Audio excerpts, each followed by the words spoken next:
Numbers, the story of faith, one book at a time. What if the danger in the wilderness was not that God was absent, but that his people could see his presence and still refuse to trust him? That is one of the sobering truths the book of Numbers places before us. Israel had been rescued from Egypt. They had passed through the Red Sea. They had stood at Mount Sinai. They had received the law. The tabernacle stood in the center of the camp. The cloud by day and the fire by night showed that God was with them and leading them. And yet, they grumbled. They feared. They rebelled. They longed backward. They questioned Moses. They resisted the Lord. Numbers reminds us that the presence of God among his people does not remove the need for faithfulness from his people. Israel could see the cloud and still complain. They could eat the manna and still despise God's provision. They could stand near the tabernacle and still resist God's rule. The issue was not whether God was present. The issue was whether his people would trust his presence enough to follow his lead. This is the story of faith, one book at a time. And today we are walking through the book of Numbers. Numbers can seem like an unusual book when we first open it. There are censuses, there are tribal arrangements, there are laws, there are travel records, there are complaints, judgments, rebellions, and wilderness scenes that may feel far removed from our lives today. But Numbers is not merely a book about counting people. It is a book about God's redeemed people in the wilderness. And that makes it deeply relevant to us. Because God's people do not move from rescue to inheritance without a wilderness journey. Israel did not go from Egypt straight into the promised land. They were redeemed from bondage, but they were not immediately home. They had been brought out, but they had not yet entered in. Between redemption and inheritance came the wilderness. And in that wilderness, faith was tested, unbelief was exposed, patience was formed, and God's faithfulness remained greater than his people's failure. That is why Numbers matters. It shows God faithfully leading his redeemed people through the wilderness, where his presence remains near, his provision does not fail, his discipline is real, his promise is preserved, and his people are called to respond with trustful allegiance before they receive the inheritance he has promised. Numbers is the fourth book of the Bible and the fourth book of the Torah, the opening 5 books traditionally associated with Moses. The English name Numbers comes from the 2 major censuses in the book. The first census counts the generation that came out of Egypt. The second census counts the new generation that will stand near the edge of the promised land. But the Hebrew title comes from the opening setting of the book, in the wilderness. And that title captures the heart of the book well. Numbers is about life in the wilderness. It begins with Israel still near Mount Sinai, where God has formed them into his covenant people. And it ends with Israel on the plains of Moab, across the Jordan from Jericho, near the land God promised to Abraham, Isaac, and Jacob. The book covers roughly the 40-year wilderness period between Sinai and the preparation to enter Canaan. It includes narrative, census lists, laws, priestly instructions, wilderness travel records, rebellion accounts, judgment scenes, and renewed preparation for life in the land. Some of the key figures are Moses, Aaron, Miriam, Joshua, Caleb, Korah, Eleazar, Balak, Balaam, and the new generation of Israel. But once again, the central figure is God. He is the one who leads his people. He is the one who provides for his people. He is the one who disciplines his people. He is the one who preserves his promise. And he is the one who remains faithful when his people are not. To understand where Numbers fits, we need to remember where we have been. In Exodus, God remembered his covenant, rescued Israel from slavery, brought them through the sea, gave them his law, and came to dwell among them in the tabernacle. In Leviticus, God taught Israel how sinful people could live near a holy God. He gave them sacrifices, priests, cleansing, atonement, and instructions for holiness. Now Numbers carries the story forward. God has redeemed his people. God dwells among his people. God has given them his law. God has arranged their camp around his presence. Now the question becomes, will they trust him on the journey? That question sits near the heart of Numbers. Israel is no longer in Egypt, but they are not yet in the land. They are between redemption and inheritance, and that place matters. The wilderness becomes the place where the heart is revealed. Israel has been brought out of bondage, but Egypt is still working its way out of them. They have seen God's power, but they still struggle to trust his promise. They have the visible sign of his presence, but they still resist his reign. And this is where Numbers begins to speak so clearly to us. We also live between redemption and inheritance. We have been redeemed by the blood of Christ, but we have not yet arrived at the fullness of what God has promised.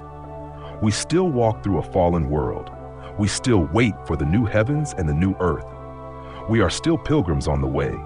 And along the way, the wilderness exposes us too. It exposes whether we trust God when provision feels thin. It exposes whether we remember bondage more fondly than we should. It exposes whether we confuse delay with abandonment. It exposes whether we want God's gifts while resisting God's rule.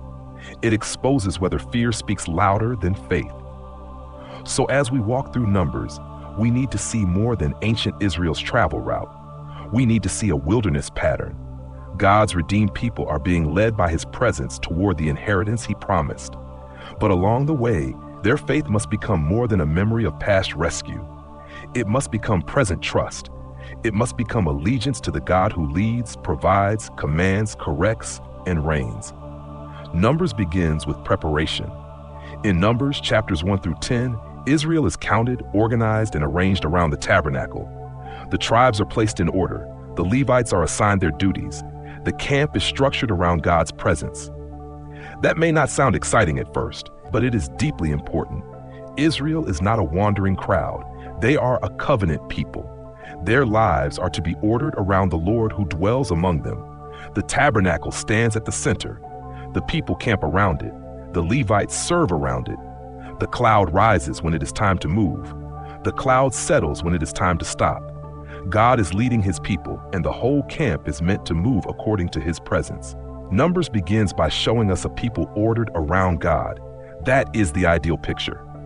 God is in the center. His people are arranged around him. Their movement is guided by him. Their worship is ordered by him.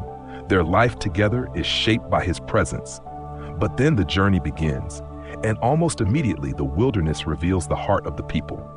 In Numbers, chapters 11 through 14, Israel begins to complain. They complain about hardship. They complain about food. They complain about manna. They remember Egypt as though slavery had been a feast. They say things that reveal how distorted memory can become when faith gives way to discontent. They had cried out under bondage in Egypt. God had heard them. God had rescued them. But now, in the wilderness, they look backward and imagine Egypt as a place of abundance. That is one of the dangers of unbelief. It can make bondage look better than dependence. It can make the old life look safer than the hard road of obedience. It can make the place God rescued us from seem attractive again. Then Miriam and Aaron challenge Moses. This is not merely a private family disagreement. It is another moment where God's appointed order is resisted. Then comes one of the great turning points in the book. 12 spies are sent into Canaan. They see the land, they see its fruit, they see that it really is a good land, but they also see strong people, fortified cities, and real obstacles. When they return, 10 of the spies focus on the strength of the people in the land and spread fear through the camp. Only Joshua and Caleb call Israel to trust the Lord. They do not deny the difficulty. They do not pretend the people in the land are weak. They do not pretend obedience will be easy. But they see the land through the promise of God. Caleb quiets the people and says they should go up and take possession because they are well able to overcome it. Joshua and Caleb later say these words, "If the Lord delights in us, he will bring us into this land and give it to us, a land that flows with milk and honey." Numbers chapter 14, verse 8. That verse captures the heart of the wilderness test. The question is not whether the land is good. The question is not whether the obstacles are real. The question is whether Israel will trust the God who promised. Joshua and Caleb's confidence is not in Israel's strength. Their confidence is in the Lord's faithfulness. That is faith, not bare belief, not optimism, not denial. Faith is trustful allegiance to the God who has spoken. Joshua and Caleb believe that if the Lord is with them, the promise is greater than the obstacle. But the people refuse. They want to return to Egypt. They speak of choosing another leader. They stand at the edge of promise and choose fear over faith. Because of this rebellion, the generation that came out of Egypt is sentenced to wander in the wilderness until that generation dies. Israel will not enter the land immediately. They will spend 40 years in the wilderness because they refuse to trust the God who had already shown himself faithful. That is a sobering moment. They had been rescued. They had been guided. They had been provided for. They had seen what God could do. But when obedience required trust, they turned back in their hearts. Numbers shows us that unbelief is not always the absence of evidence. Sometimes unbelief stands right next to the evidence and still refuses to follow. Numbers chapters 15 through 19 continues with laws, warnings, and rebellion. This section may feel like a strange place for more laws. After such a devastating judgment, we might expect only silence or only punishment. But God continues giving instructions for life in the land. That is a quiet mercy. God's discipline is real, but his promise has not been canceled. The wilderness generation will fall, but the covenant promise still moves forward. The Lord continues to speak as though there will be a people in the land. That matters. Even in judgment, God is preserving the future. Even after failure, God is not finished with his promise. In this section, we also meet Korah's rebellion. Korah and others challenged the leadership of Moses and Aaron, but their rebellion is not merely against human leaders. It is against the order God has established among his people. Numbers takes leadership, priesthood, holiness, and worship seriously. God is not casual about how his people approach him. He is gracious, but he is still holy. He is near, but he is still God. Numbers chapters 20 through 25 shows more wilderness failure and more divine mercy. Miriam dies, Aaron dies, and Moses fails at the waters of Meribah. The people are complaining again because there is no water. The Lord commands Moses to speak to the rock before the eyes of the people, and God will bring water out of it. But Moses gathers the assembly and says, "Hear now, you rebels, shall we bring water for you out of this rock?" Then Moses strikes the rock with his staff. Water comes out. The people drink. But the Lord tells Moses and Aaron that because they did not believe in him, to uphold him as holy in the eyes of the people of Israel, they will not bring the assembly into the land. This moment is often summarized by saying Moses sinned because he struck the rock instead of speaking to it. And that is part of the disobedient moment. But the deeper issue is that Moses does not uphold the Lord as holy before the people. When Moses says, "Shall we bring water for you out of this rock?" he speaks in a way that places himself and Aaron too close to the place that belongs to God alone. The water comes from the Lord. The mercy comes from the Lord. The provision comes from the Lord. The holiness belongs to the Lord. Even Moses, the mediator and leader of Israel, must honor God as holy before the people. This is a sobering warning. Being used by God does not place anyone above the need to honor God. Leadership among God's people must never blur the line between the servant and the Lord. Numbers keep showing us that the issue is never merely whether God is near. The issue is whether his people honor him as holy, trust his word, and follow his reign. Then the people complain again. The Lord sends fiery serpents among them. The people are bitten, many die. But even in judgment, God provides a way of mercy. Moses is told to make a bronze serpent and set it on a pole. Those who look to God's provided means live. This moment will become very important when we come to how Numbers points to King Jesus. After this, we come to Balak and Balaam. Balak is the king of Moab. He sees Israel and fears them, so he hires Balaam to curse Israel. But God will not allow Balaam to curse what he has chosen to bless. Again and again, when Balaam opens his mouth, intended curses become blessings. That is important for the story of Numbers. Israel is not impressive in the wilderness. Israel is not faithful in the wilderness. Israel is not strong because of their own righteousness. And yet God preserves his covenant purpose. Balak wants Israel cursed, but God speaks blessing. And in a surprising moment of forward-looking hope, Balaam speaks of a coming ruler. "I see him, but not now. I behold him, but not near. A star shall come out of Jacob, and a scepter shall rise out of Israel." Numbers chapter 24, verse 17. That word comes in the middle of a wilderness book filled with failure. Israel is weak. Israel is rebellious. Israel is not yet in the land, and yet God is still carrying forward the promise of a coming king. The people may fail in the wilderness, but God's promise does not fail in the wilderness. That line is one of the great hopes of Numbers. The wilderness does not cancel the promise. The rebellion of the people does not overthrow the faithfulness of God. The story is still moving toward the king. Then in Numbers, chapters 26 through 36, the book turns toward the new generation. A second census is taken. The older generation has passed away, and the new generation is prepared for inheritance. Joshua is appointed to succeed Moses. Instructions are given about offerings, vows, war, land division, cities of refuge, and inheritance boundaries. The book ends with Israel not yet inside the land, but positioned near it. Numbers ends on the edge of promise. The wilderness has been costly, the judgment has been real, the failures have been many. But God has not abandoned his covenant. That brings us to some of the major themes we should watch for as we read Numbers.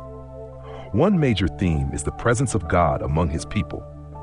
The camp is arranged around the tabernacle. The cloud and fire guide Israel. God is not distant from his people. He is with them.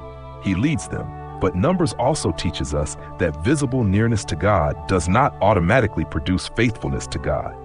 Israel could see the evidence of God's presence and still refuse to trust him. That matters for us. We can be surrounded by holy reminders and still have hearts that resist. We can gather with God's people. We can read scripture. We can pray. We can sing. We can remember the cross. And yet, in the places where trust becomes costly, we can still resist the reign of God. God's presence is a covenant gift, but covenant life still calls for a faithful response. Another major theme is grumbling and unbelief. The complaints in Numbers are not treated as small frustrations. They reveal a heart-level problem. Israel repeatedly questions God's goodness, despises his provision, and imagines that life in Egypt was better than life under his care. Numbers teaches us that grumbling is not harmless when it grows from unbelief. Complaint may begin with circumstances, but it often becomes an accusation against God. A third theme is judgment and mercy. God judges rebellion. The wilderness generation does not enter the land. Korah's rebellion is judged. The fiery serpents come among the people. Moses himself is disciplined. But mercy is also present. Moses intercedes. Aaron serves as priest. God provides healing through the bronze serpent. God turns intended curses into blessing. God preserves a new generation. Numbers does not soften the seriousness of unbelief, but it also does not allow failure to have the final word. Another theme is mediation. Again and again, the people need someone to stand between them and judgment. Moses pleads for them. Aaron acts in his priestly role. The priesthood and sacrifices remain central to covenant life. Numbers teaches that sinful people need mediation if they are going to live near a holy God. And another major theme is God's faithfulness to his promise. This may be the deepest theme in the book. Israel fails again and again, but God does not forget what he promised Abraham, Isaac, and Jacob. The first generation falls in the wilderness, but the promise moves forward. A new generation is prepared. The land is still ahead. The Lord remains faithful. So how does Numbers point us toward King Jesus? It does so in several important ways. First, Moses' role as mediator points beyond himself. Again and again, Moses intercedes for a rebellious people. He pleads with God. He stands between judgment and the congregation. But Moses is not the final mediator. He points forward to the greater mediator, who would stand between sinners and judgment in a fuller and final way. The priesthood and sacrifices also continue to point forward. Israel needs atonement, cleansing, and priestly service because sinful people cannot casually approach a holy God. These patterns prepare us for Jesus, our great high priest, who offers himself as the final sacrifice.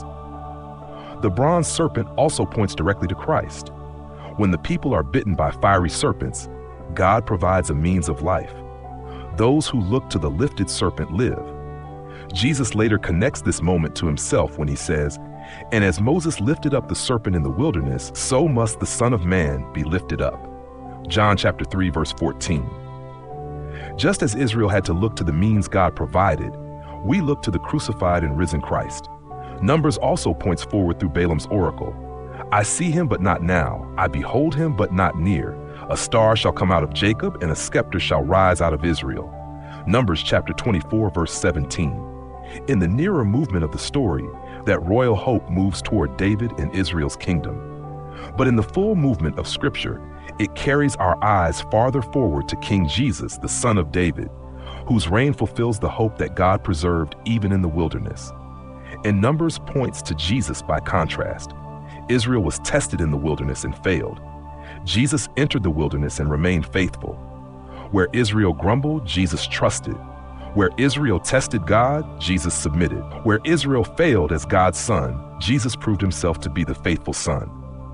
Numbers shows us the need for a better mediator, a better priest, a better sacrifice, a better king, and a faithful son who succeeds where God's people failed. So how should we read Numbers well? Read Numbers as a wilderness book. Do not read it as a random collection of censuses, laws, complaints, and travel notes. The book has a movement. It begins with the redeemed people of God being organized around his presence. It moves through rebellion and judgment. It ends with a new generation standing near the land. Read the census sections as part of the story.